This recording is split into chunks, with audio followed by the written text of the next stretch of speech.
No meu chá de panela, minha irmã segurou minha mão na frente de todas as convidadas e disse: "Coitadinha, vai viver no meio do mato com esse agricultor." O silêncio que se seguiu foi cortante como uma lâmina. 23 mulheres me olhando com uma mistura de pena e constrangimento, enquanto Marina sorria com aquela expressão de superioridade que eu conhecia desde criança. Meu rosto queimou de vergonha, mas mantive o sorriso forçado, enquanto as convidadas desviavam o olhar para os presentes embrulhados em papel colorido. Meu nome é Débora, tenho 27 anos, e sempre fui considerada a irmã azarada da família. Enquanto Marina, 2 anos mais nova, se formou em administração pela Universidade Estadual e conseguiu uma vaga numa empresa multinacional logo após a formatura, eu me contentei com um curso técnico e trabalho há 5 anos como secretária no escritório do advogado Menezes, no centro da nossa pequena cidade do interior paulista.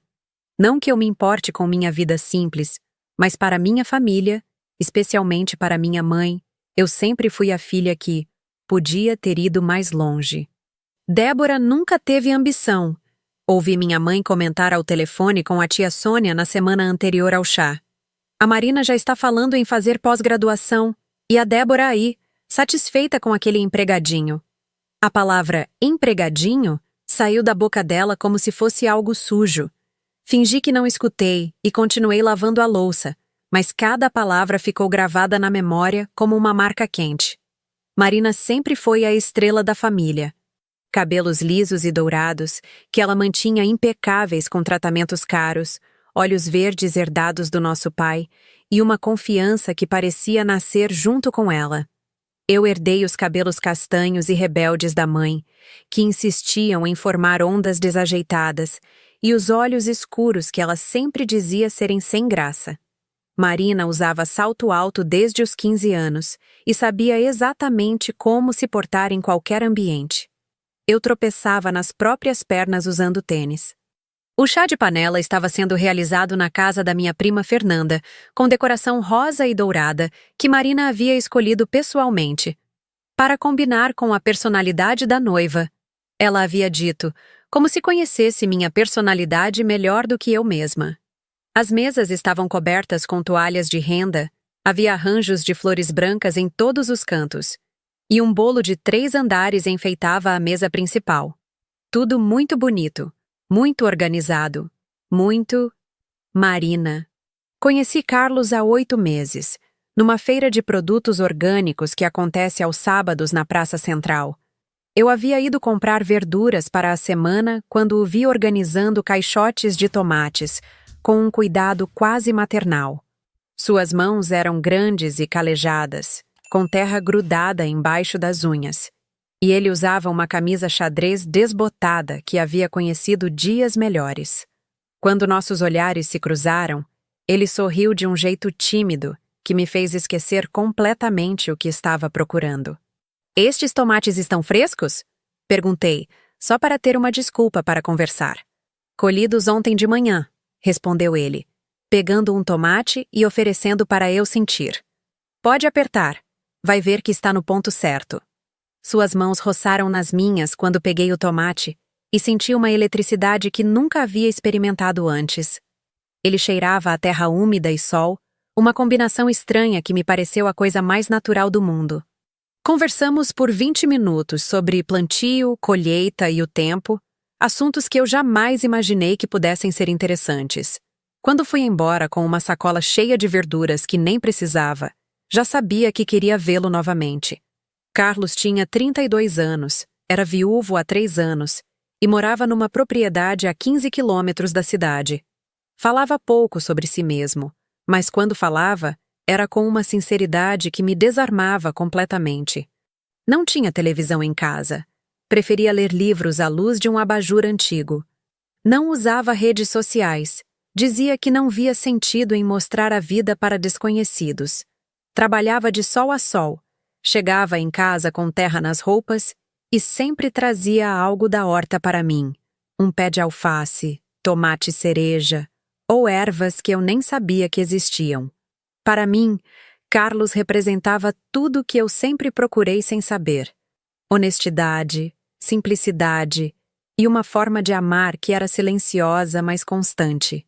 Ele nunca me deu flores compradas na floricultura, mas aparecia com um ramalhete de wildflowers que havia colhido no caminho. Nunca me levou para restaurantes caros, mas cozinhava para mim com ingredientes que ele mesmo produzia, e o sabor era melhor que qualquer prato sofisticado. Para minha família, especialmente para Marina, Carlos era a confirmação de que eu realmente não tinha tido sorte na vida. Débora, você tem certeza de que é isso mesmo que quer? Minha mãe perguntou quando anunciei o noivado. Estávamos na cozinha de casa, ela preparando o jantar e eu ajudando a picar cebolas. Esse rapaz parece ser trabalhador. Isso é verdade, mas ele não tem estudo, não tem uma profissão de verdade. Ele é agricultor, mãe. É uma profissão como qualquer outra. Ah, Débora, não seja ingênua.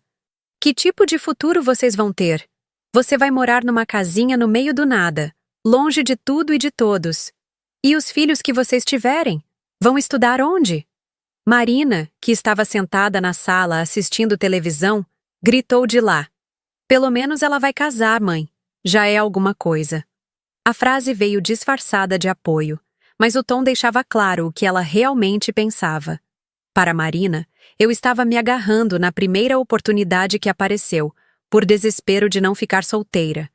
A ideia de que eu pudesse estar genuinamente apaixonada, de que Carlos pudesse ser exatamente o tipo de homem que eu sempre quis, simplesmente não cabia na cabeça dela. No chá de panela, enquanto eu abria os presentes e agradecia cada convidada, Marina assumiu o papel de anfitriã como se a festa fosse para ela. Contava anedotas sobre nossa infância, sempre me colocando como a irmã desajeitada que precisava de proteção. Lembram quando a Débora caiu na piscina da escola vestida? Eu tive que emprestar minha roupa para ela não voltar para casa molhada. Risadas. E quando ela se apaixonou pelo professor de educação física? Escreveu uma carta de amor que todo mundo leu. Mais risadas. Cada história era uma pequena punhalada disfarçada de carinho fraternal. Eu sorria e concordava, como sempre fiz, porque confrontar Marina em público seria dar mais munição para ela me humilhar depois. Aprendi desde pequena que é melhor engolir a raiva e esperar a tempestade passar. O momento mais constrangedor chegou quando a prima Fernanda perguntou onde Carlos e eu íamos morar depois do casamento. Numa casinha na propriedade dele, respondi, tentando soar animada. É pequena, mas aconchegante. Tem uma varanda com vista para a horta. Que romântico, disse a tia Sônia, mas o tom sugeria exatamente o contrário. Foi então que Marina segurou minha mão, apertou com força e soltou a frase que ecoaria na minha mente por semanas. Coitadinha, vai viver no meio do mato com esse agricultor. O silêncio que se seguiu foi ensurdecedor. Todas as mulheres presentes ficaram sem saber como reagir. Algumas desviaram o olhar para os pratinhos de doces, outras fingiram estar muito interessadas nos presentes que ainda não haviam sido abertos. Minha prima Fernanda, tentando quebrar o constrangimento, bateu palmas e anunciou: "Que tal servirmos o bolo agora?" Mas o estrago estava feito. Marina havia conseguido o que queria: plantar na cabeça de todas as presentes a ideia de que eu estava fazendo uma escolha desesperada, de que estava me conformando com menos do que merecia, de que meu futuro seria uma vida de privações no meio do mato. O resto da tarde passou num borrão. Eu sorri, agradeci os presentes, cortei o bolo e fiz todos os rituais esperados de uma noiva feliz. Por dentro, uma parte de mim começou a questionar se Marina não estava certa. Será que eu estava mesmo fazendo a escolha certa? Será que estava me iludindo ao pensar que amor era suficiente? Será que meus filhos realmente teriam as oportunidades que mereciam morando longe da cidade? Quando cheguei em casa naquela noite, com uma sacola cheia de presentes e o coração pesado de dúvidas, Carlos me esperava na varanda com um chá de camomila que havia preparado. Ele notou imediatamente que algo estava errado. "Como foi a festa?" perguntou-me, ajudando a sentar na cadeira de balanço que ele havia feito com as próprias mãos. "Foi boa", menti, aceitando a xícara quente. "Ganhamos muita coisa bonita." Ele me observou em silêncio por alguns segundos, com aquele jeito dele de enxergar além das palavras. Sua família disse alguma coisa que te deixou chateada? Não consegui mentir para ele. Contei sobre o comentário de Marina, sobre os olhares de pena das convidadas, sobre a sensação de que todos pensavam que eu estava cometendo um erro. Carlos ouviu em silêncio, segurando minha mão livre e fazendo pequenos círculos com o polegar na minha pele. Débora, disse ele finalmente, eu sei que sua família não me aprova. Sei que pensam que você podia ter escolhido melhor, e talvez eles tenham razão. Meu coração quase parou. Carlos, você não pode falar assim. Deixa eu terminar, ele pediu, com aquela voz calma que eu aprendera a amar. Talvez você realmente pudesse ter escolhido um homem com mais estudo, com mais dinheiro, com uma vida mais sofisticada. Mas eu posso garantir uma coisa. Nunca vai encontrar alguém que te ame mais do que eu amo. As lágrimas que eu estava segurando desde a tarde finalmente desceram. Carlos me puxou para o colo e ficamos ali, balançando devagar na cadeira, ouvindo o som dos grilos e sentindo o cheiro da terra úmida que sempre o acompanhava. Não liga para o que eles falam. Ele sussurrou no meu ouvido. Em 15 dias você vai ser minha esposa e vamos construir nossa própria família. Uma família que vai se basear no respeito e no amor verdadeiro. Naquela noite, adormeci no colo dele, embalada pelo movimento suave da cadeira e pela certeza de que, independentemente do que minha família pensasse, eu havia encontrado o homem certo. Carlos talvez não tivesse diploma universitário ou conta bancária robusta, mas tinha algo que eu nunca havia encontrado antes. A capacidade de me fazer sentir amada exatamente como eu era, sem precisar fingir ser outra pessoa. O que eu não sabia ainda era que Carlos guardava segredos que mudariam completamente a percepção que todos tinham sobre nossa escolha. O casamento foi marcado para um sábado de dezembro, numa pequena igreja no centro da cidade. Eu queria algo simples, íntimo, apenas família e amigos próximos. Marina, no entanto, tinha outras ideias. Débora, você só vai se casar uma vez na vida, disse ela durante uma das muitas reuniões que organizou para planejar nosso casamento. Precisa ser uma festa que as pessoas vão lembrar. Sentadas na mesa da cozinha de casa, ela havia espalhado revistas de noiva, catálogos de buffet e listas intermináveis de convidados. Minha mãe estava ao lado dela, assentindo para cada sugestão como se Marina fosse a especialista mundial em casamentos. 300 pessoas é o mínimo para uma festa decente, Marina continuou, riscando nomes numa lista que parecia não ter fim. Vamos convidar os colegas da empresa, os amigos da faculdade, a família do seu Carlos. Marina, eu não conheço 300 pessoas, protestei. E o Carlos também não, ele é uma pessoa reservada. Exatamente por isso ele precisa de ajuda para se socializar. Ela retrucou, como se estivesse falando de uma pessoa com deficiência social. Um casamento é a oportunidade perfeita para ele conhecer pessoas importantes, fazer contatos. Quem sabe consegue até uns clientes novos para os produtos da fazenda. A forma como ela dizia, produtos da fazenda, sempre soava diminutiva, como se Carlos vendesse quinquilharias na beira da estrada. Tentei explicar que ele já tinha sua clientela estabelecida, que não precisava de networking em festa de casamento. Mas Marina me cortou com um gesto impaciente. Débora, você é muito ingênua. Não entende como o mundo funciona. Relacionamentos são tudo na vida, e seu marido precisa aprender isso se quiser que vocês tenham algum futuro. Minha mãe, que até então apenas ouvia, decidiu dar sua opinião. A Marina está certa, filha. Vocês vão precisar de apoio, de pessoas influentes que possam ajudar. O Carlos parece ser trabalhador, mas trabalho só não basta nos dias de hoje. Eu me senti como uma criança sendo repreendida por 2 adultos. Sempre foi assim em casa. Marina e minha mãe formavam uma espécie de aliança, tomavam decisões em conjunto, e eu simplesmente acatava. Quando eram pequenas, minha mãe costumava dizer que Marina tinha cabeça para negócios, e que eu era mais sonhadora. Com o tempo, isso se traduziu em Marina tomando decisões práticas por mim, sempre para meu próprio bem. Está bem, cedi finalmente. Mas quero que seja numa chácara, não num salão fechado. E quero decoração simples, flores do campo, nada muito sofisticado.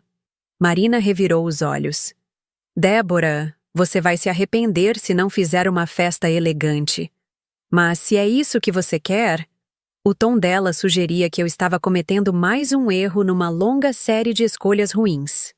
3 semanas antes do casamento, Carlos apareceu em casa com um presente inesperado. Um vestido de noiva que ele havia encomendado numa costureira da cidade vizinha. Não era um vestido de grife, nem tinha bordados elaborados ou metros de renda, mas era perfeito. Simples, elegante, com um corte que valorizava minha silhueta sem ser exagerado. Achei que você ia gostar, disse ele meio sem jeito, enquanto eu segurava o vestido contra o corpo e me olhava no espelho do meu quarto. Carlos, está lindo. Suspirei, sentindo pela primeira vez que realmente ia me casar. Como você sabia exatamente o que eu queria? Porque presto atenção em você, respondeu ele, me abraçando por trás. Sei que não gosta de chamar atenção, que prefere beleza simples à ostentação. Quando mostrei o vestido para Marina no dia seguinte, sua reação foi previsível. Débora, esse vestido é muito... básico. Parece mais roupa de madrinha do que de noiva. Ainda dá tempo de comprar outro. Tem uma loja em São Paulo que... Eu gostei do vestido, Marina. Foi o Carlos quem escolheu. Exatamente o problema. Ela murmurou, mas não insistiu mais. O dia do casamento amanheceu ensolarado, com uma brisa suave que mexia as flores do jardim da chácara que havíamos alugado. Acordei cedo, com borboletas no estômago e uma mistura de ansiedade e felicidade que me deixava tonta. Marina chegou às 7 da manhã com uma equipe completa. Maquiadora, cabeleireira e mais 2 assistentes que ela havia contratado para garantir que tudo saísse perfeito. Hoje você vai estar linda, declarou ela, assumindo o comando das operações. Vamos fazer um penteado romântico, maquiagem natural mais marcante e... Marina, eu quero ficar com o meu jeito, interrompi. Nada muito elaborado. Débora, por favor, deixa eu cuidar disso. Entendo mais de beleza do que você. Mais uma vez cedi. Passei as 3 horas seguintes sendo maquiada, penteada e preparada como uma boneca. Quando me olhei no espelho, quase não me reconheci. Meus cabelos estavam presos num coque elaborado, com cachos soltos emoldurando o rosto. A maquiagem era pesada demais para meu gosto, com sombras douradas e batom vermelho que me faziam parecer outra pessoa. Perfeita, declarou Marina, satisfeita com o resultado. Agora sim você parece uma noiva de verdade. Quando cheguei à igreja, de braços dados com meu pai, senti todos os olhares voltados para mim. Carlos me esperava no altar, lindo no terno escuro que havia comprado especialmente para a ocasião, com os cabelos penteados para trás e um sorriso nervoso que me fez esquecer temporariamente meu desconforto com a produção exagerada. A cerimônia foi emocionante e íntima, apesar da quantidade de convidados que Marina havia insistido em chamar. O padre falou sobre amor, compromisso e construção de uma vida em comum. Quando chegou a hora dos votos, Carlos segurou minhas mãos e falou com aquela sinceridade que me conquistara desde o primeiro dia. Débora, prometo te amar não só nos momentos fáceis, mas principalmente quando a vida for difícil. Prometo ser seu parceiro em tudo, te apoiar em todos os seus sonhos e construir com você uma família baseada no respeito e na verdade. Minhas lágrimas borraram parte da maquiagem elaborada, mas não me importei. Quando chegou minha vez, as palavras saíram do coração. Carlos, prometo ser sua companheira fiel, dividir com você tanto as alegrias quanto as dificuldades, e te amar exatamente como você é, sem querer te mudar. Depois do sim definitivo e do beijo que selou nossa união, fomos para a chácara onde a festa aconteceria. Marina havia conseguido transformar o espaço simples numa versão menor de um casamento de revista. Havia flores brancas por todos os lados, luzes de pisca-pisca nas árvores e uma decoração que, apesar de bonita, não tinha nada a ver comigo. Durante o coquetel, enquanto os convidados circulavam bebendo champanhe e comendo salgadinhos, Marina aproveitou para circular também, mas com um propósito diferente. Ela se apresentava como irmã da noiva e fazia questão de contar a história de como havia ajudado Débora a organizar tudo. Vocês não imaginam o trabalho que deu convencer minha irmã a fazer uma festa decente. Ouvi ela comentar com um grupo de convidados. Ela queria algo bem simples, mas eu falei: Débora, você merece uma festa bonita. No final, ela me agradeceu por ter insistido. A versão de Marina da história era completamente diferente da realidade, mas ela contava com tanta convicção que as pessoas acreditavam. Mais tarde, quando o jantar foi servido, ela fez questão de se sentar na mesa principal, ao lado dos pais de Carlos, e assumiu o papel de anfitriã da festa. Dona Maria, disse ela para a mãe de Carlos, espero que vocês não se incomodem que a Débora seja uma menina da cidade. Ela vai ter que se adaptar à vida no campo, mas tenho certeza de que vai conseguir. Dona Maria, uma senhora gentil de cabelos brancos, respondeu com diplomacia. Carlos escolheu uma moça muito especial. Estamos felizes em recebê-la na família. Ah, a Débora é especial mesmo, Marina continuou. Sempre foi a mais sensível da família. Eu sempre protegi ela das dificuldades da vida, sabe? Sempre fui a irmã mais prática, mais resolvida. Mas a Débora tem um coração grande. Vai ser uma boa esposa para o Carlos. A forma como ela falava me fazia parecer uma pessoa incapaz, alguém que precisava de proteção constante para sobreviver no mundo. Dona Maria apenas sorriu educadamente, mas percebi que ficou desconfortável com os comentários. O momento mais constrangedor da noite chegou durante as fotos. Marina havia contratado um fotógrafo profissional e fazia questão de coordenar todas as poses. Quando chegou a hora das fotos apenas da família da noiva, ela se posicionou bem no centro e puxou Carlos para ficar do lado dela. Vamos fazer uma foto com o novo cunhado, anunciou ela, passando o braço pelo braço de Carlos como se fossem velhos amigos. Carlos, relaxa, não precisa ficar tão tenso, é só uma foto. Carlos, que já estava desconfortável com toda a formalidade da festa, ficou ainda mais constrangido. Ele não gostava de ser o centro das atenções, e Marina estava fazendo exatamente o contrário do que ele precisava para se sentir à vontade. Marina, deixa ele respirar. Tentei intervir, mas ela me ignorou. Débora, não seja ciumenta, retrucou ela, rindo como se fosse uma brincadeira. Estou só tentando fazer seu marido se sentir parte da família. Depois das fotos oficiais, Marina continuou sua performance de irmã perfeita. Dançou com Carlos numa música lenta, fazendo questão de conversar com ele sobre planos para o futuro, enquanto todos observavam. Fez um discurso emocionado durante o jantar, falando sobre como era importante ter Carlos na família e como ela estava feliz em ganhar um irmão. Carlos, disse ela no final do discurso, levantando a taça de champanhe. Espero que você cuide bem da nossa Débora. Ela sempre foi a mais frágil da família. Precisa de muito carinho e proteção.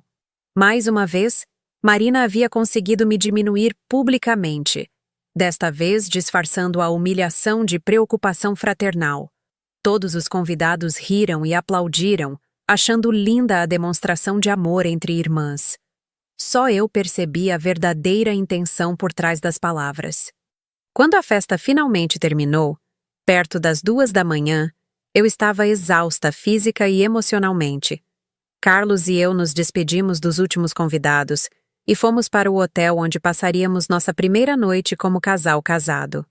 No carro, ele dirigiu em silêncio por alguns minutos antes de comentar. Sua família é intensa. Desculpa se a Marina exagerou, disse eu, tirando os sapatos que estavam machucando meus pés. Ela sempre foi assim, meio controladora. Não foi só isso. Carlos respondeu, escolhendo as palavras com cuidado. Tenho a impressão de que ela não me considera bom o suficiente para você. Isso não é verdade, Carlos. Ela só está preocupada comigo. É o jeito dela demonstrar afeto. Mas mesmo enquanto falava, eu sabia que ele estava certo. Marina não me considerava boa o suficiente para merecer coisa melhor, mas também não considerava Carlos bom o suficiente para estar comigo. Na cabeça dela, éramos dois perdedores que haviam se encontrado, e ela precisava supervisionar nossa união para garantir que não cometêssemos erros ainda piores. No quarto do hotel, enquanto Carlos tomava banho, me olhei no espelho e tentei reconhecer a mulher que me olhava de volta. A maquiagem pesada estava borrada, o penteado elaborado estava desfeito, e o vestido, que havia me parecido perfeito pela manhã, agora me parecia deslocado de quem eu realmente era. Tirei todas as presilhas do cabelo e deixei que ele caísse solto nos ombros, como Carlos gostava.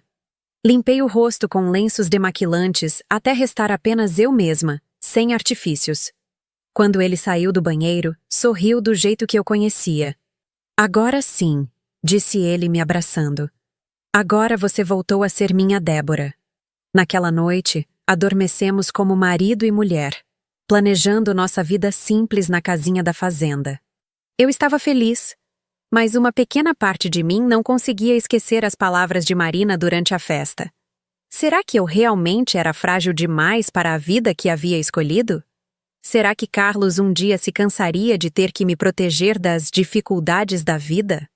O que eu ainda não sabia era que, em poucas semanas, descobriria que a pessoa que realmente precisava de proteção não era eu. Nossa lua de mel foi uma semana numa pousada simples em Cunha, na Serra da Mantiqueira. Carlos havia escolhido o lugar porque sabia que eu gostava de montanhas e ar puro, longe da agitação da cidade.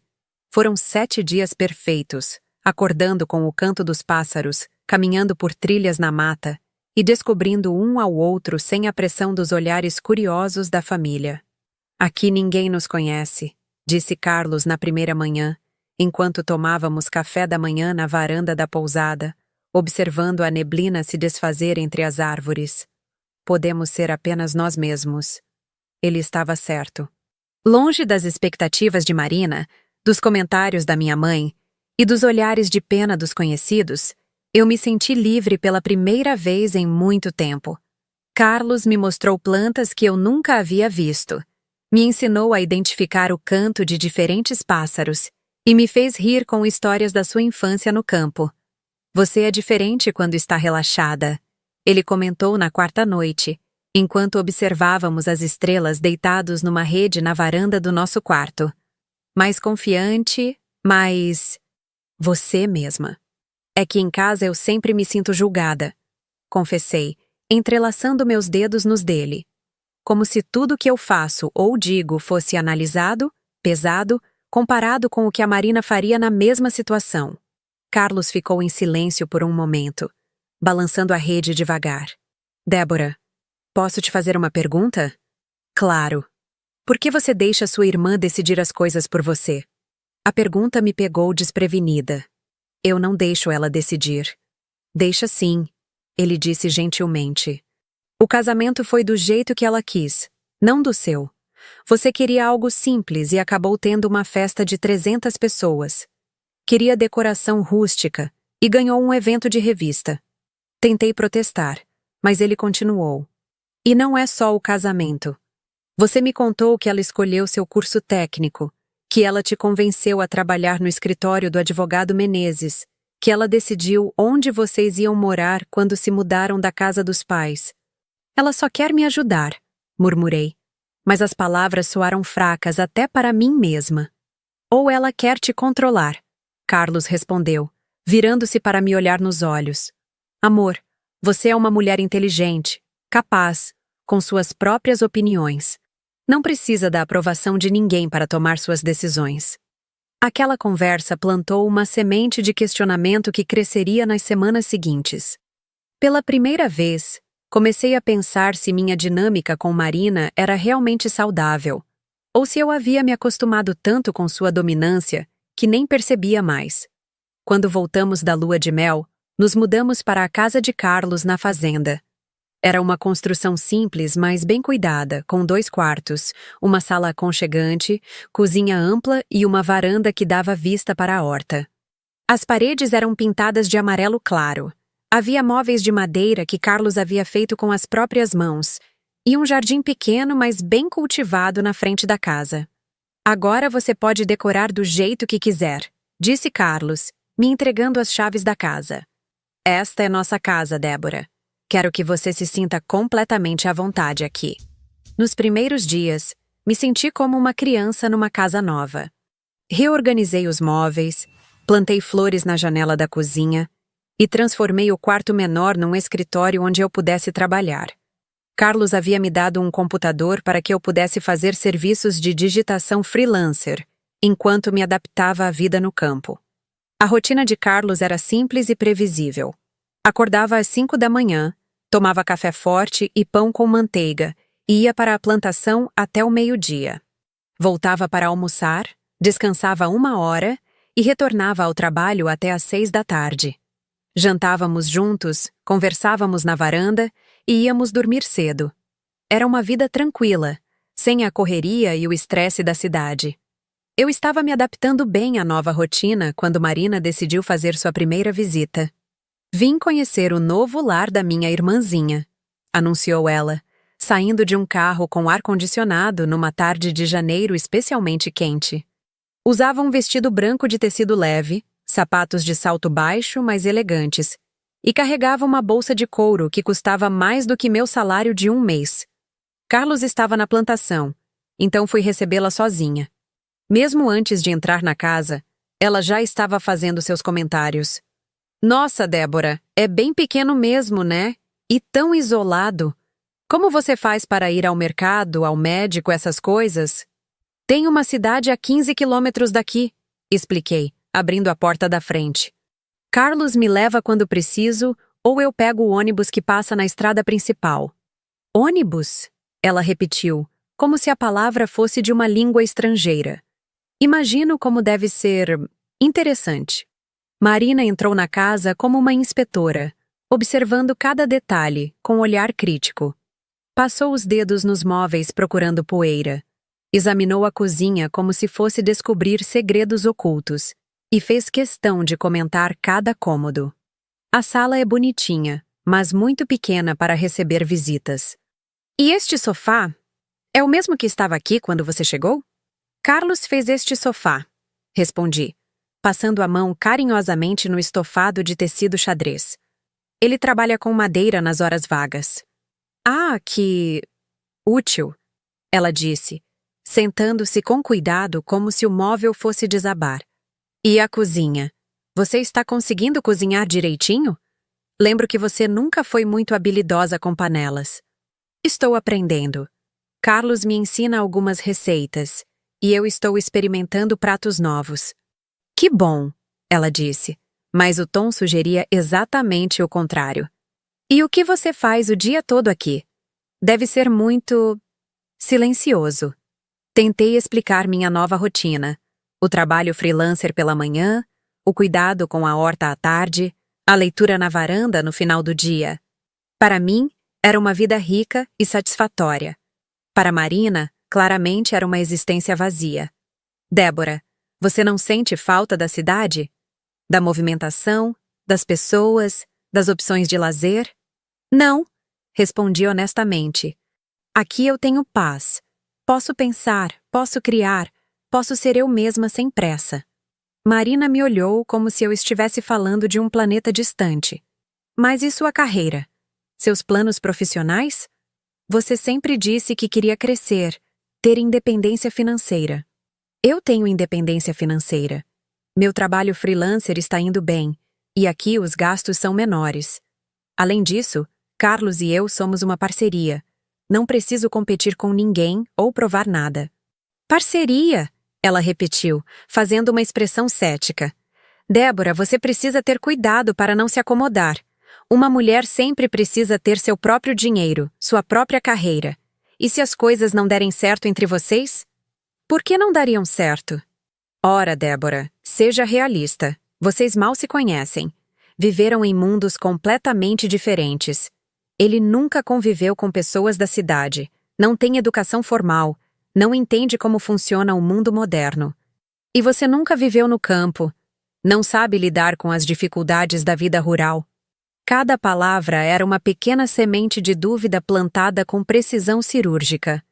Marina tinha o dom de pegar minhas inseguranças e ampliá-las até parecerem problemas reais.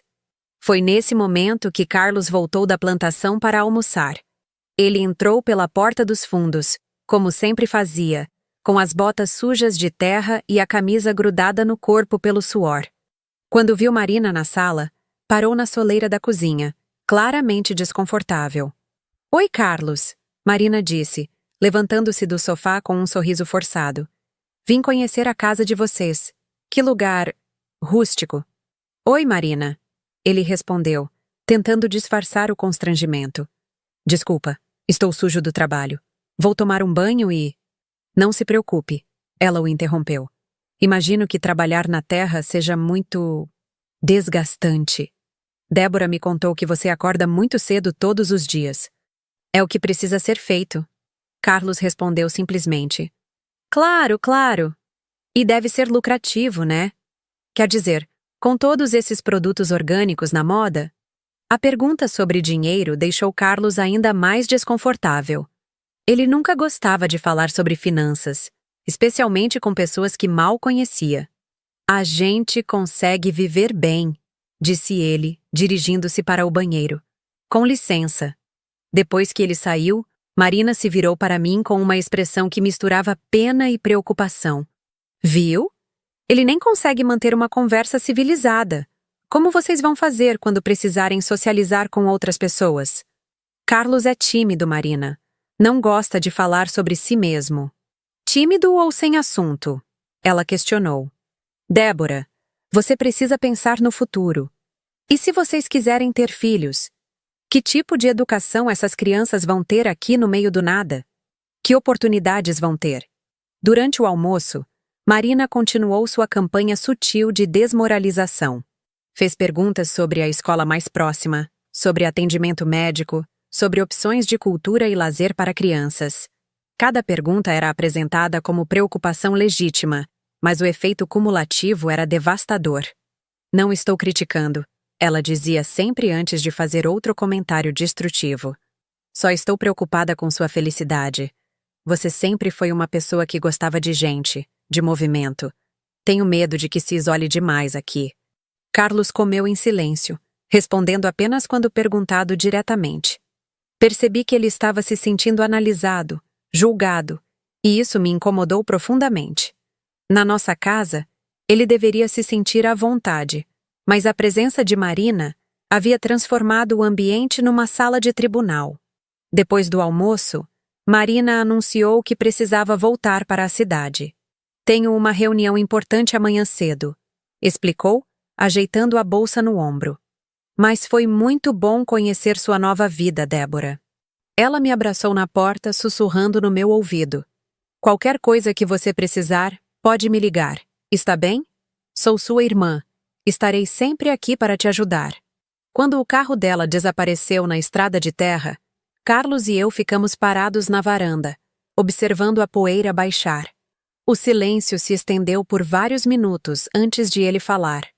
"Sua irmã não gosta de mim." "Não é isso, Carlos. Ela só está preocupada comigo. É o jeito dela." "O jeito dela é me fazer sentir como se eu não fosse bom o suficiente para você." Tentei negar, mas as palavras não saíram. Porque, no fundo, eu sabia que ele estava certo. Marina havia conseguido exatamente o que queria: plantar dúvidas sobre nossa escolha, fazer Carlos se sentir inadequado e me fazer questionar se eu realmente sabia o que estava fazendo. Naquela noite, deitados na cama, senti uma distância entre nós que não existia antes da visita de Marina. Carlos estava quieto demais, perdido em pensamentos que não compartilhava comigo. E eu estava inquieta, com as perguntas dela ecoando na minha cabeça. "Carlos", sussurrei no escuro, "você acha que fizemos a escolha certa?" Ele demorou tanto para responder que achei que havia adormecido. Finalmente, sua voz cortou o silêncio. "Eu sei que fiz a escolha certa. A pergunta é se você fez." Suas palavras ficaram suspensas no ar como uma nuvem pesada. Pela primeira vez desde que nos conhecemos, senti que talvez não fôssemos tão compatíveis quanto eu imaginava. Talvez Marina estivesse certa sobre as diferenças entre nossos mundos. Talvez eu realmente não soubesse o que estava fazendo. O que eu não sabia ainda era que Carlos guardava segredos que transformariam completamente essa equação. Segredos que fariam Marina engolir cada palavra desdenhosa que havia dito sobre nossa escolha. Um mês após a visita de Marina, eu ainda carregava suas palavras como pedras no peito. As dúvidas que ela havia plantado cresciam silenciosamente, criando uma tensão sutil mas constante entre Carlos e mim. Ele percebia minha inquietação, mas não sabia como lidar com ela. Eu percebia seu desconforto, mas não sabia como tranquilizá-lo sem admitir que parte de mim estava questionando nossa escolha. Era uma quinta-feira à tarde quando tudo mudou. Carlos havia saído para uma reunião na cidade, algo relacionado a questões da propriedade, como ele sempre dizia vagamente quando precisava resolver assuntos burocráticos. Eu estava na cozinha preparando um bolo de cenoura quando ouvi o som de carros chegando na estrada de terra. Olhei pela janela e vi 3 veículos se aproximando da casa. Uma picape branca, um sedã preto e um carro que reconheci como sendo de um dos vizinhos. Homens de terno saíram dos carros, carregando pastas e pranchetas, com aquela postura profissional de quem vem tratar de negócios importantes. "Boa tarde", disse o homem mais velho quando atendi a porta. "Somos da construtora Mendes em Associados. Temos uma reunião agendada com o Sr. Carlos Silva para discutir o projeto de expansão da área comercial." "Ele não está em casa", respondi confusa. "Deve ter havido algum engano." O homem conferiu seus papéis. "Não, senhora.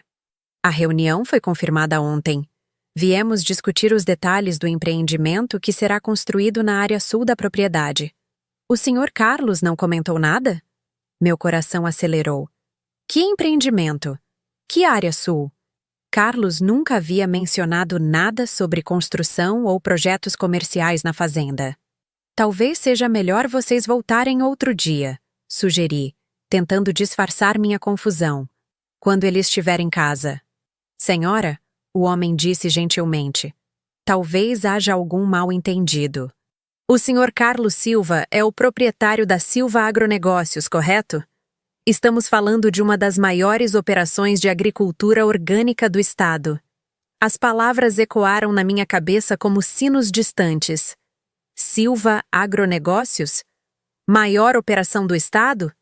Do que ele estava falando? "Desculpem", consegui dizer. "Acho que vocês estão procurando outra pessoa. Meu marido é agricultor, tem uma pequena plantação." Os homens se entreolharam com expressões de surpresa. O mais novo deles abriu uma pasta e tirou alguns documentos. "Senhora, estes são os registros da propriedade", disse ele, me mostrando papéis oficiais. 530 hectares registrados em nome de Carlos Roberto Silva. A empresa dele fornece produtos orgânicos para as redes Pão de Açúcar, Carrefour e Walmart em todo o interior paulista. Senti o mundo girar ao meu redor. 530 hectares? Redes de supermercados? Isso não podia estar certo. Carlos tinha uma pequena horta, vendia alguns produtos na feira local. "Vocês têm certeza de que estão no lugar certo?" perguntei com a voz fraca. "Absoluta", respondeu o homem mais velho. "Inclusive, trouxemos as plantas do projeto para aprovação. O shopping center que será construído aqui vai gerar mais de 1.000 empregos para a região. Shopping center. Na nossa propriedade. Nosso pequeno refúgio no campo seria transformado numa área comercial, e eu não sabia de nada." Os homens perceberam meu estado de choque e se tornaram mais cautelosos. "Senhora, a senhora está bem? Quer que esperemos o Sr. Carlos chegar?" "Não", consegui responder. "Acho melhor vocês ligarem para ele e reagendarem. Deve ter havido alguma confusão." Depois que eles foram embora, fiquei parada na varanda tentando processar o que havia acabado de ouvir. 500 hectares. Grandes redes de supermercados. Shopping center. Como era possível que eu não soubesse de nada disso? Comecei a repassar mentalmente todas as conversas que Carlos e eu havíamos tido sobre trabalho. Ele sempre falava de forma vaga sobre a plantação, sobre alguns clientes, sobre questões da propriedade. Nunca havia mentido diretamente, mas também nunca havia sido completamente honesto sobre a dimensão do que fazia. Entrei em casa e comecei a procurar por evidências do que eu havia acabado de descobrir. No escritório improvisado que Carlos usava eventualmente, encontrei uma pilha de papéis que ele sempre mantinha organizados numa gaveta trancada. A gaveta estava aberta hoje. Ele havia saído com pressa e esquecera de trancá-la. Os documentos confirmaram tudo o que os homens haviam dito, e mais.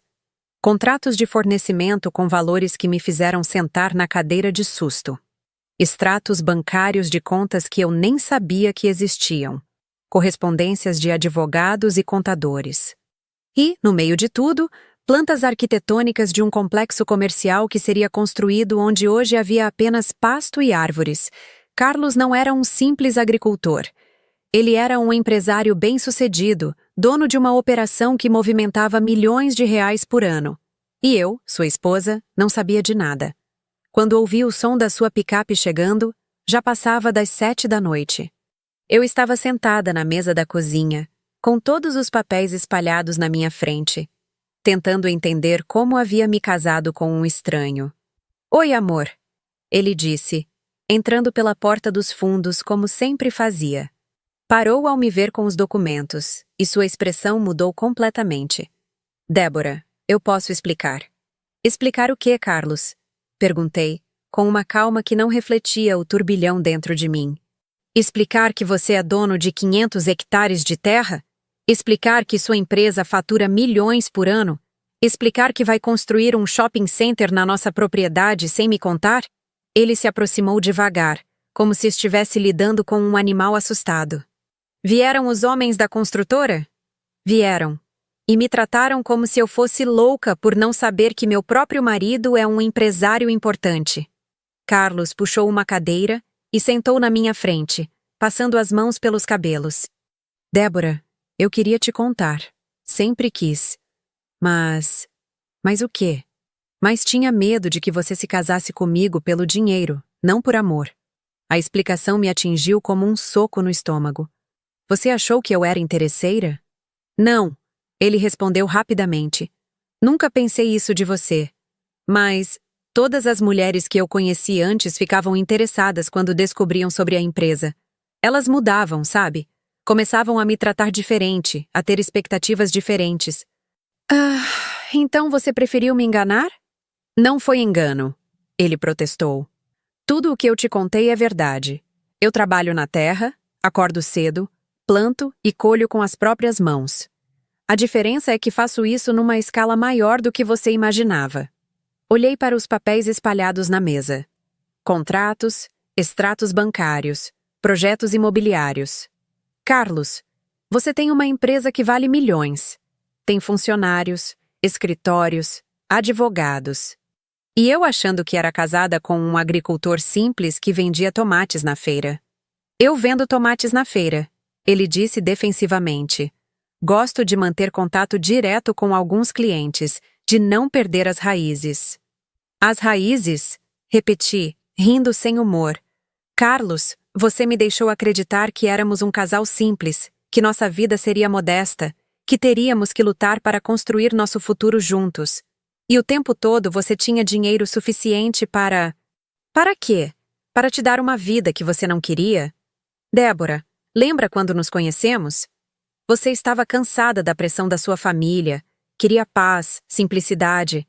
Se eu chegasse em você no primeiro encontro falando de empresas e dinheiro, você teria fugido correndo." Ele tinha razão, e isso me irritou ainda mais. "Mas eu tinha o direito de saber, Carlos. Sou sua esposa. Como você pode tomar decisões sobre construir um shopping center sem me consultar?" "O projeto do shopping ainda está em estudo", ele explicou. "Nada foi decidido. Eu ia conversar com você sobre isso quando chegasse o momento certo."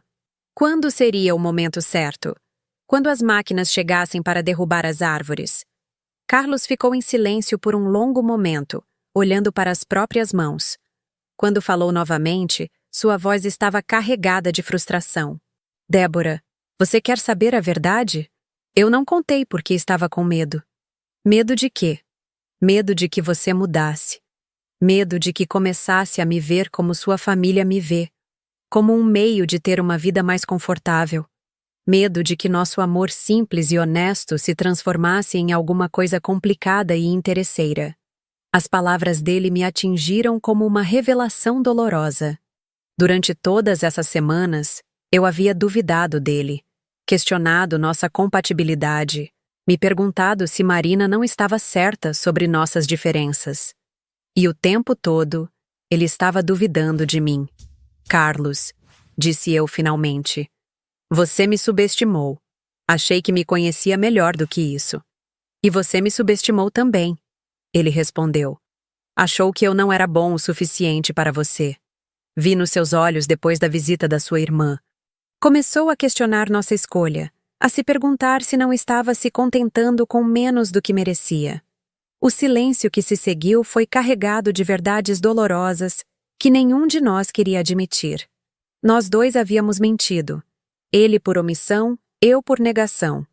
Nós dois havíamos duvidado. Ele da minha sinceridade, eu da nossa compatibilidade. Então, o que fazemos agora? Perguntei finalmente. Carlos se levantou e foi até a janela, olhando para a plantação que se estendia além do nosso quintal. Agora você sabe quem eu realmente sou. A pergunta é: isso muda alguma coisa entre nós? Olhei para o homem que eu havia me casado, tentando reconciliar a imagem do agricultor simples com a realidade do empresário bem-sucedido.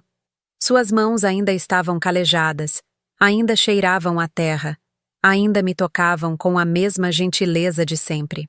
Mas agora eu sabia que essas mãos também assinavam contratos de milhões, gerenciavam centenas de funcionários e tomavam decisões que afetavam nossa vida sem me consultar. Não sei, respondi honestamente. Preciso de tempo para processar tudo isso. Naquela noite, dormimos no mesmo quarto, mas em mundos diferentes. Carlos havia revelado seu segredo, mas havia criado outro problema, a questão da confiança. Como eu poderia confiar em alguém que havia me ocultado uma parte tão fundamental de quem ele era? E como ele poderia confiar em alguém que havia passado semanas questionando o valor dele como marido? O que nenhum de nós sabia ainda era que essa revelação não era o fim dos nossos problemas. Era apenas o começo de uma mudança que transformaria completamente nossa dinâmica familiar, especialmente com Marina. Os dias que se seguiram à descoberta foram estranhos e tensos. Carlos e eu caminhávamos em volta um do outro como boxeadores cautelosos, tentando reconstruir nossa intimidade sobre uma base completamente nova. Ele me mostrou toda a operação. Os galpões onde os produtos eram processados e embalados, os escritórios onde funcionários gerenciavam as vendas, os campos organizados como uma empresa moderna deveria ser. Tudo começou com meu pai, explicou ele numa manhã de sábado, enquanto caminhávamos entre as fileiras de alface orgânica. Ele tinha 5 hectares e vendia na feira. Quando morreu, há 10 anos, herdei a terra e algumas dívidas. Comecei a estudar agricultura orgânica, fiz parcerias com outros produtores, e aos poucos fui expandindo.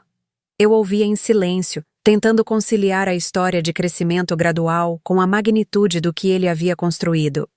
200 funcionários fixos, mais 300 temporários durante a época de colheita, contratos de exportação e um faturamento anual que me deixava tonta só de pensar.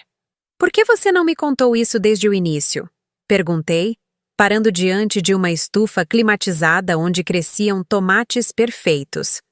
Por que queria que você me amasse por quem eu sou, não pelo que eu tenho? Respondeu ele, repetindo a explicação que já havia dado várias vezes. E por quê? Porque já havia me apaixonado pelo jeito como você me olhava. Como se eu fosse especial, não porque tinha dinheiro, mas porque você gostava de conversar comigo, de ficar comigo. Era difícil argumentar contra isso. Eu realmente havia me apaixonado pela simplicidade aparente de Carlos, pela sua gentileza, pela forma como ele me fazia sentir valiosa sem precisar competir com ninguém. Mas agora, sabendo a verdade, eu me sentia enganada e, pior ainda, ingênua. Carlos, disse eu, escolhendo as palavras com cuidado, O problema não é o dinheiro. O problema é a confiança. Como vou saber que você não está escondendo outras coisas importantes de mim?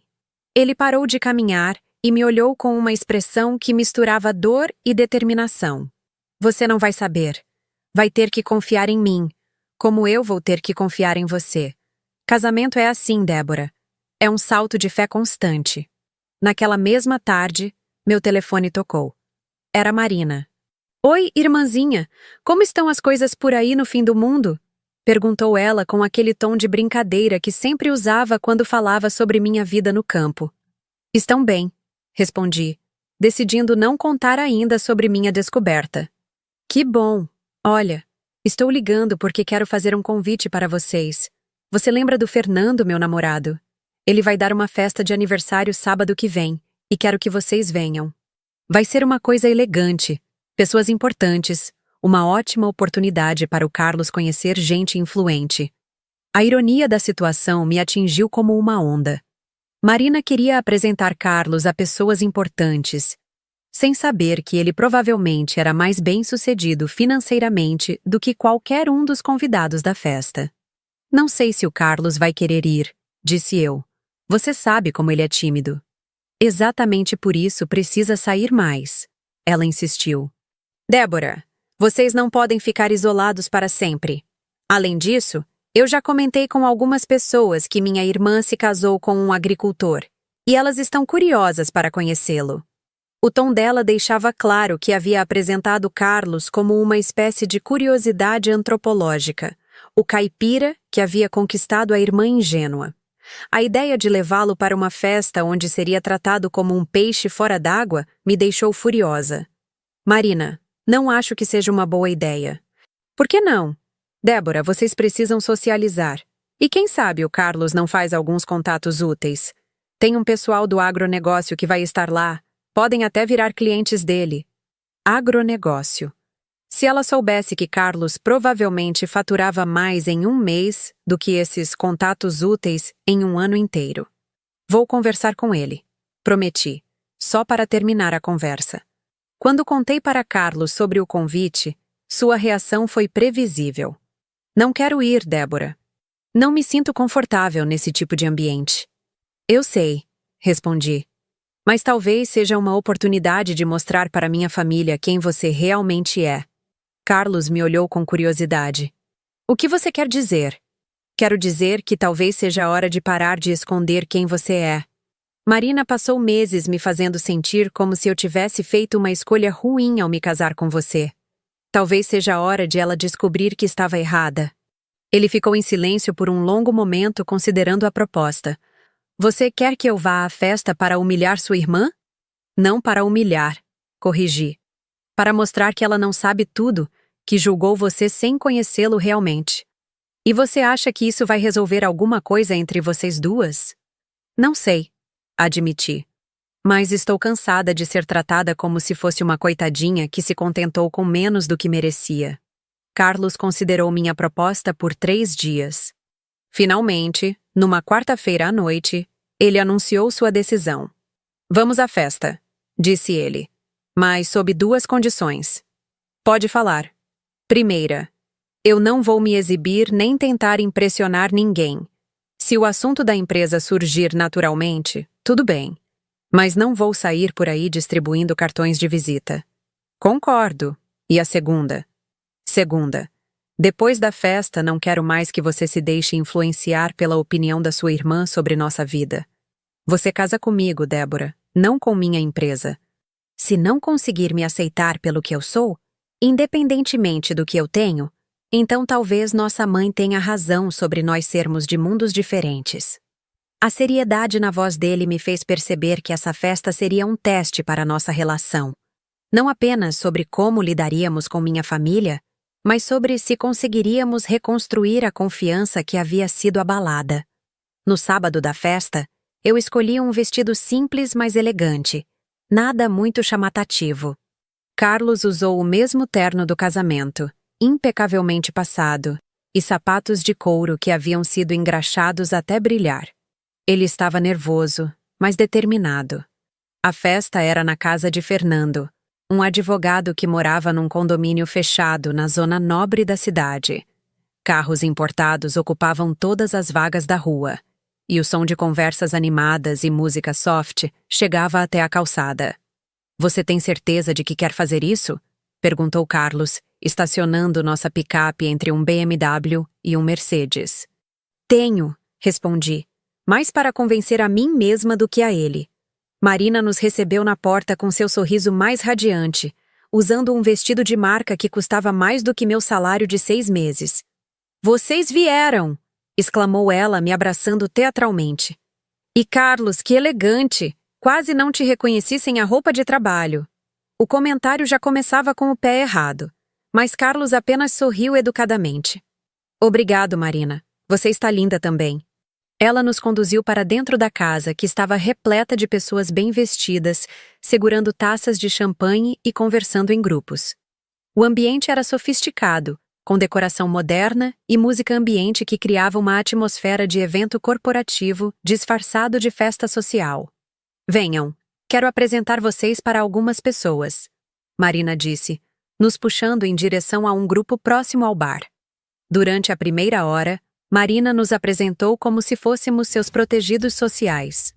"Esta é minha irmã Débora e o marido dela, Carlos. Eles moram numa fazenda", dizia ela, sempre enfatizando a palavra fazenda, como se fosse algo exótico e divertido. As pessoas reagiam com aquele tipo de interesse polido que se tem por curiosidades.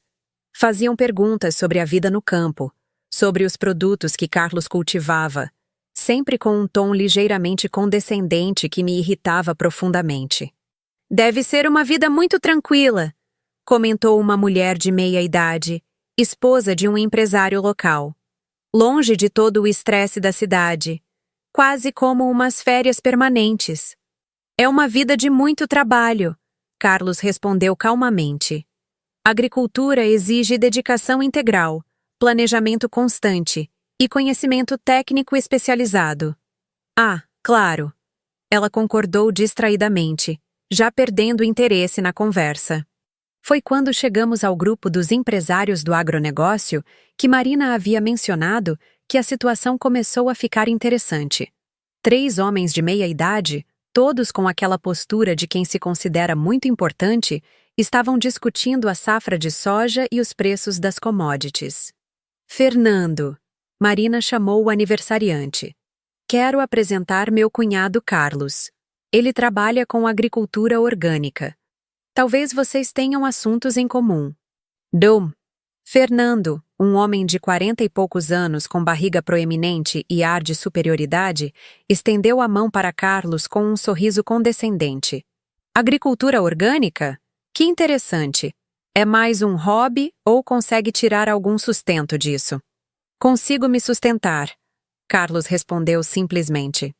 "Claro, claro", Fernando continuou. "Mas deve ser difícil competir com a agricultura convencional. Os custos são muito altos, a produtividade é menor. Como você consegue ser competitivo?" Um dos outros homens se juntou à conversa. A agricultura orgânica é muito bonita na teoria, mas na prática é complicada. Eu tenho uma propriedade de 200 hectares. Sei como é difícil." 200 hectares é um bom tamanho, Carlos comentou educadamente. "Pois é", o homem continuou, inflando o peito de orgulho. "É uma das maiores da região. E você, trabalha com quantos hectares?"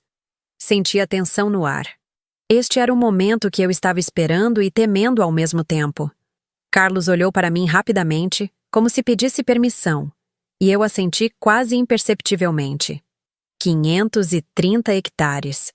Carlos respondeu com a mesma simplicidade de sempre. O silêncio que se seguiu foi absoluto. Os 3 homens ficaram olhando para Carlos como se ele houvesse falado em chinês. Fernando foi o primeiro a se recuperar.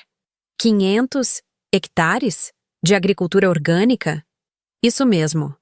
Mas como? Quer dizer, o investimento necessário para uma operação desse tamanho? É considerável, Carlos concordou. Mas o retorno compensa quando você tem os contratos certos. Marina, que havia escutado a conversa, se aproximou com uma expressão confusa. "Carlos, Você tem certeza desse número? Não são 50 hectares? Não, Marina. 530. Um dos empresários, claramente cético, decidiu testar Carlos. E quais são seus principais clientes? Porque para sustentar uma operação desse tamanho na agricultura orgânica, você precisaria de contratos muito grandes. Pão de Açúcar, Carrefour, Walmart. Carlos listou casualmente. Além de alguns contratos de exportação para a Europa. O homem empalideceu. Eu sabia que ele tinha uma pequena operação que vendia para mercadinhos locais. Nada que se comparasse ao que Carlos acabara de mencionar. Fernando, tentando recuperar o controle da situação, forçou uma risada. Rapaz, você está de brincadeira, né? Esses contratos... Você está falando de milhões de reais. Exato. Carlos confirmou, sem qualquer arrogância na voz. Foi então que Marina interveio, claramente desconfortável com o rumo da conversa. Gente, acho que o Carlos está exagerando um pouquinho. Vocês sabem como é vida no interior. Às vezes as pessoas gostam de... Marina. Carlos a interrompeu gentilmente, tirando o celular do bolso. Quer que eu mostre para eles o contrato que assinei semana passada? Ele abriu o aplicativo do banco e mostrou a tela para Fernando. Não consegui ver os números dali onde estava, mas a reação do aniversariante foi imediata. Sua expressão mudou completamente, de condescendência para choque, depois para algo parecido com reverência. Meu Deus, murmurou Fernando. Você é o Carlos Silva da Silva Agronegócios? Sou. Mas eu conheço sua empresa. Vocês são líderes no mercado de orgânicos no estado de São Paulo.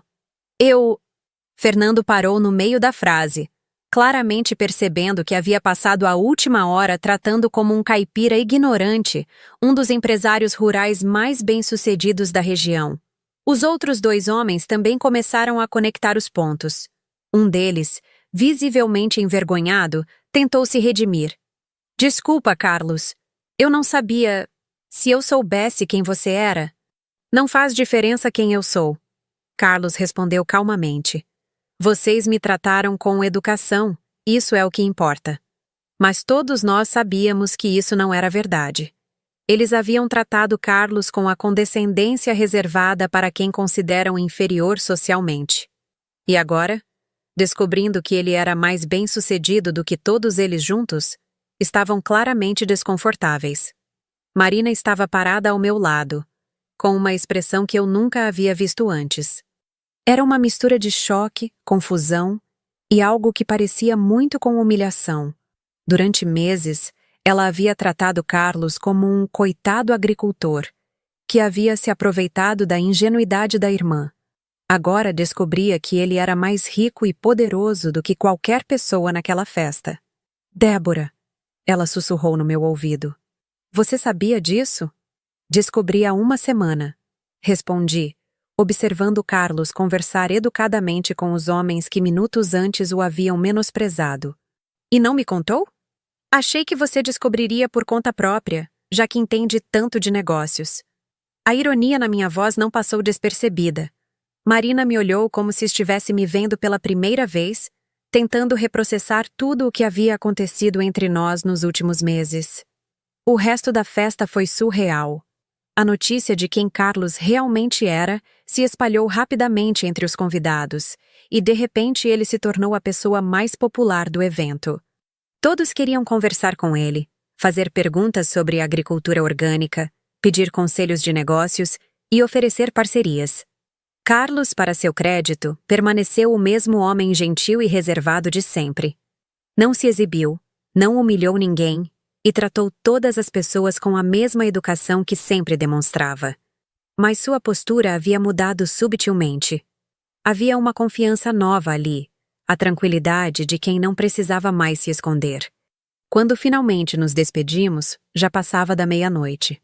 Marina nos acompanhou até o carro, claramente querendo falar alguma coisa, mas sem saber como começar. Carlos, disse ela finalmente, eu queria pedir desculpas. Se eu soubesse... Marina, ele a interrompeu gentilmente. Você não precisa se desculpar comigo, mas precisa se desculpar com sua irmã. Com a Débora? Por quê? porque passou meses fazendo ela se sentir mal pela escolha que fez. Fazendo ela achar que estava se contentando com menos do que merecia. Marina me olhou, e pela primeira vez vi vulnerabilidade genuína em seus olhos. Débora, eu só estava preocupada com você. Não, Marina, respondi, encontrando uma coragem que não sabia que tinha. Você estava julgando ele, julgando a mim, julgando nossa escolha sem conhecer os fatos. Mas como eu poderia saber? Poderia ter confiado em mim, disse eu. Poderia ter acreditado que eu era capaz de tomar uma boa decisão sobre minha própria vida. O silêncio se estendeu entre nós enquanto Carlos ligava o carro. Marina ficou parada na calçada, nos observando partir, com uma expressão que misturava arrependimento e algo que eu nunca havia visto nela antes. Respeito. Durante o caminho de volta para casa, Carlos e eu ficamos em silêncio, cada um perdido em seus próprios pensamentos. Quando finalmente chegamos à nossa pequena casa na fazenda, sentamos na varanda e observamos as estrelas por um longo tempo. Como você se sente? Perguntei finalmente. Aliviado, respondeu ele. Aliviado por não ter mais que esconder quem eu sou. E você? Pensei na pergunta por alguns minutos antes de responder. Me sinto forte. Pela primeira vez na vida me sinto forte. Naquela noite, fizemos amor como se fôssemos duas pessoas completamente novas que haviam se encontrado pela primeira vez. E talvez fosse exatamente isso o que havia acontecido. Os dias que se seguiram à festa trouxeram uma mudança fundamental na dinâmica da nossa família. Carlos havia decidido ser mais aberto sobre seus negócios, não por ostentação, mas por uma questão de honestidade. Começou a me incluir nas decisões importantes, me explicar os contratos e me pedir opinião sobre os rumos da empresa. Quero que você seja minha sócia de verdade, disse ele numa manhã de segunda-feira, me mostrando os planos para a expansão da área de processamento. Não só na vida pessoal, mas nos negócios também. Você tem uma visão diferente da minha, mais prática em algumas coisas. Descobri que tinha talento para a parte administrativa do negócio. Meus anos como secretária me haviam ensinado organização, atenção aos detalhes e como lidar com pessoas. Comecei a trabalhar meio período no escritório da fazenda, ajudando com contratos, coordenando reuniões e supervisionando a parte financeira. Era estranho e libertador ao mesmo tempo. Pela primeira vez na vida, eu me sentia verdadeiramente útil. Não apenas a irmã menos brilhante de Marina, ou a esposa que precisava ser protegida das dificuldades do mundo. Era uma empresária, tomando decisões que afetavam centenas de funcionários e milhões de reais. A transformação mais significativa, porém, aconteceu na minha relação com Marina. 3 semanas após a festa, ela apareceu na fazenda sem avisar. Desta vez, porém, sua postura era completamente diferente. Não havia mais aquela arrogância sutil, aquela forma de falar como se estivesse fazendo um favor ao nos visitar. Ela parecia humilde. Oi, Débora, disse ela quando abri a porta. Posso entrar? Preciso conversar com você. A conversa aconteceu na sala que ela havia considerado pequena demais para receber visitas, meses atrás. Agora, Marina se sentou no sofá que Carlos havia feito com as próprias mãos e passou vários minutos em silêncio, claramente lutando para encontrar as palavras certas. Débora, começou ela finalmente.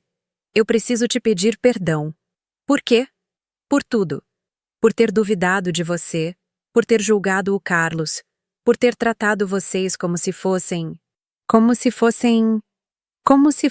inferiores. Completei a frase que ela não conseguia dizer. É? Ela admitiu com os olhos marejados. E a verdade é que eu estava com inveja. Inveja? Do quê? Marina respirou fundo antes de continuar. Inveja da sua coragem de seguir o coração. Inveja da forma como o Carlos te olha, como se você fosse a coisa mais preciosa do mundo. Inveja da simplicidade da vida de vocês, que eu sempre achei que era pobreza, mas agora percebo que era riqueza. Suas palavras me atingiram como uma revelação. Durante todos esses anos, eu havia assumido que Marina me considerava inferior porque realmente era mais bem-sucedida, mais bonita, mais inteligente. Nunca me ocorreu que ela pudesse sentir inveja de mim. Marina, deixa eu terminar. Ela me interrompeu. A verdade é que minha vida não é tão perfeita quanto eu finjo que é. O trabalho na empresa é estressante, competitivo, às vezes desonesto. O Fernando está mais interessado na minha aparência do que em quem eu realmente sou. E eu ando me sentindo vazia, sabe? Como se tivesse perdido alguma coisa importante pelo caminho. Ela fez uma pausa, limpando os olhos com as costas da mão. Quando vi vocês juntos na festa, quando vi como o Carlos te protegeu sem te diminuir, como vocês se olhavam mesmo no meio de toda aquela confusão, eu percebi que você tinha alguma coisa que eu nunca tive. O quê? Amor verdadeiro. Parceria de verdade. Alguém que te ama exatamente como você é. Não como quer que você seja. Senti minha raiva se dissolvendo lentamente, sendo substituída por algo parecido com compaixão.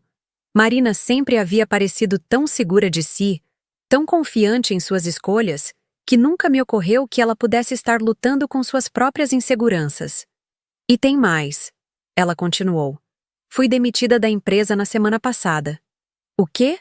Por quê? Corte de custos. Eliminaram meu departamento inteiro. Estou desempregada há uma semana, tentando encontrar outra colocação. Mas o mercado está difícil. Agora eu entendia a verdadeira razão da visita. Marina não havia vindo apenas para se desculpar. Ela estava passando por dificuldades e precisava de ajuda. Débora, disse ela com a voz tremendo. Eu sei que não tenho o direito de pedir nada depois de como te tratei, mas... Vocês não estariam precisando de alguém no escritório da empresa? Eu tenho experiência em administração, sei lidar com contratos, tenho contatos no mercado. A ironia da situação era quase poética. Marina, que havia passado meses me fazendo sentir como se eu tivesse me contentado com menos do que merecia, agora estava me pedindo emprego. A irmã, que sempre soube o que era melhor para mim, estava pedindo para trabalhar na empresa do homem que ela havia considerado inadequado. Minha primeira reação foi uma mistura de vingança e satisfação. Finalmente, Marina estava provando do próprio veneno, tendo que engolir o orgulho e pedir ajuda para a irmã sem sorte. Mas quando olhei para ela, realmente olhei, vi uma mulher vulnerável, assustada e genuinamente arrependida. Vou conversar com o Carlos, disse eu finalmente. Sério? Você faria isso por mim? Depois de tudo? Marina, você é minha irmã. Independentemente do que aconteceu entre nós, ainda te amo. As lágrimas que ela estava segurando finalmente desceram. Eu te amo também, Débora. E sinto muito, muito mesmo, por ter sido tão arrogante. Quando Carlos chegou para almoçar, contei para ele sobre a conversa com Marina. Sua reação foi típica dele. Prática e generosa. Estamos mesmo precisando de alguém para cuidar da parte comercial, disse ele, considerando a proposta. E ela tem a experiência que precisamos.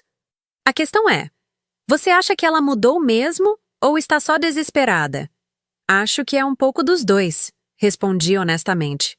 Mas talvez seja exatamente o que ela precisa para crescer como pessoa. Carlos sorriu.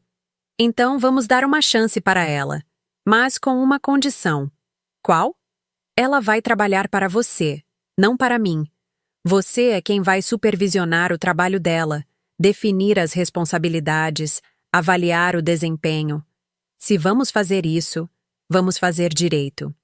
A ideia de ser chefe da Marina me assustou e me empolgou ao mesmo tempo. Durante toda a nossa vida, ela havia assumido o papel de irmã mais velha, mais sábia, mais capaz. Agora, pela primeira vez, eu estaria em posição de autoridade sobre ela. Quando ofereci o emprego para Marina, sua reação foi de gratidão genuína misturada com algo que parecia muito com humildade. Débora, eu aceito qualquer condição que vocês impuserem. Sei que preciso provar que mudei, que mereço uma segunda chance. Não é sobre merecer, corrigi. É sobre trabalhar juntas para construir algo bom. Mas preciso deixar claro que aqui você vai ser funcionária como qualquer outra. Sem privilégios por ser minha irmã. Entendo perfeitamente. O primeiro dia de Marina na empresa foi surreal. Ela chegou pontualmente às 8 da manhã, usando uma roupa simples, mas profissional, e se apresentou no meu escritório com uma postura que eu nunca havia visto nela. Deferente. Bom dia, Débora. Estou aqui para receber instruções sobre minhas funções.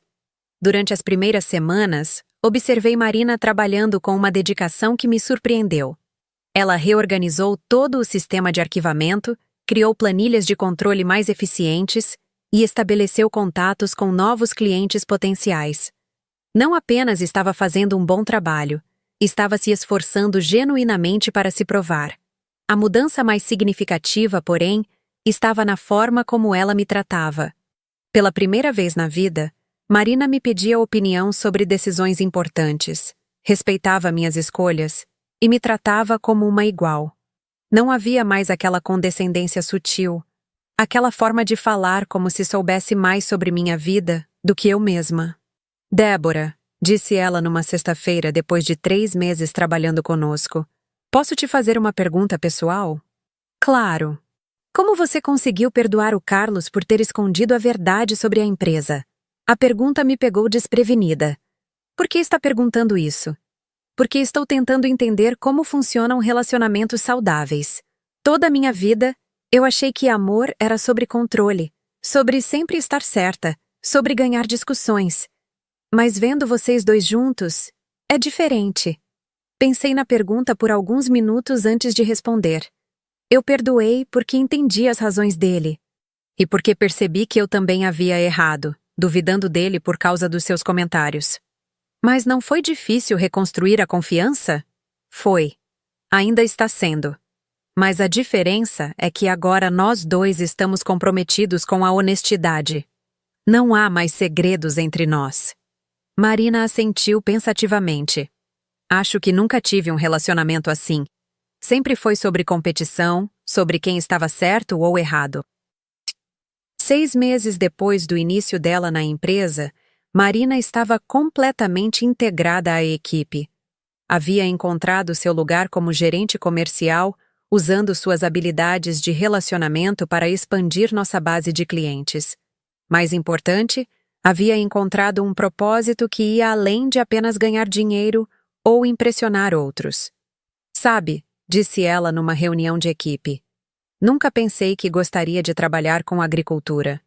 Mas há algo especial em saber que estamos produzindo alimentos saudáveis, que estamos cuidando do meio ambiente, que estamos gerando empregos para a comunidade.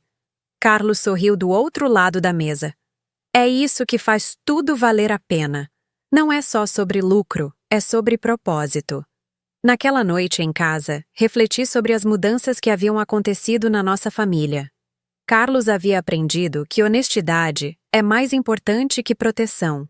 Eu havia descoberto minha própria força e capacidade de liderança. E Marina havia encontrado humildade e propósito. Você acha que sua irmã realmente mudou? Carlos perguntou, enquanto observávamos o pôr do sol da nossa varanda. Acho que todos nós mudamos, respondi, entrelaçando meus dedos nos dele. Às vezes as pessoas precisam passar por dificuldades para descobrir quem realmente são. E você? Como se sente em relação a tudo o que aconteceu? Pensei na pergunta, olhando para a paisagem que agora sabia que nos pertencia de verdade. Não apenas a casinha e a horta, mas 530 hectares de terra produtiva, uma empresa próspera e um futuro que construímos juntos. Me sinto grata, disse eu finalmente. Grata por ter encontrado você, por ter descoberto minha própria força, por ter uma família que, apesar de todos os problemas, conseguiu crescer junta. Carlos sorriu e me puxou para mais perto. E quanto ao futuro? O que você quer agora? Quero continuar construindo, continuar crescendo. E quero ensinar nossos filhos, quando eles chegarem, que o valor de uma pessoa não está no que ela tem, mas em quem ela é. Naquela noite, enquanto adormecíamos abraçados na cama que dividíamos há quase 1 ano, pensei em como nossa história havia começado com humilhação e dúvida, mas se transformado em amor, perdão e crescimento mútuo. Marina havia aprendido que julgar os outros sem conhecê-los realmente pode levar a erros dolorosos. Carlos havia descoberto que esconder partes importantes de si mesmo, mesmo por boas intenções, pode prejudicar relacionamentos. E eu havia encontrado minha própria voz, minha própria força, minha própria capacidade de liderar e perdoar. Às vezes, as maiores transformações nascem dos momentos mais difíceis. E às vezes, ser subestimado por outros pode ser exatamente o que precisamos para descobrir nosso próprio valor.